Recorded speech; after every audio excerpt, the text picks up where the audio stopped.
Kidangoor south Veerabhadraswamy Meenakshiamman കോവിലിൽ പ്രതിഷ്ഠാ വാർഷിക മഹോത്സവം നടന്നു. രാവിലെ 8-ന് കലശപൂജ, 9:30-ന് കലശാഭിഷേകം എന്നിവയും നടന്നു. 11-ന് സർപ്പങ്ങൾക്ക് നൂറും പാലും, പിതൃക്കൾക്ക് വെള്ളംകുടി നിവേദ്യം എന്നിവ നടന്നു. ഇഞ്ചൂർ ഇല്ലത്ത് കൃഷ്ണൻ നമ്പൂതിരി, ഇഞ്ചൂർ ഗോവിന്ദൻ നമ്പൂതിരി, മംഗലത്ത് സജി നമ്പൂതിരി, കുടമാളൂർ ഹരിഹരൻ ആചാരി എന്നിവർ മുഖ്യ കാർമ്മികത്വം വഹിച്ചു.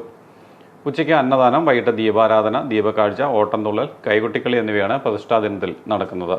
വെള്ളിയാഴ്ച ചിത്ര പൗർണമി മഹോത്സവത്തോടനുബന്ധിച്ച് കളഭാഭിഷേകം, ആധ്യാത്മിക പ്രഭാഷണം, പ്രസാദമൂട്ട്, അമ്മൻകുട ഘോഷയാത്ര, പൗർണമി പൂജ, മഹാഗുരുതി തുടങ്ങിയ ചടങ്ങുകൾ നടക്കും.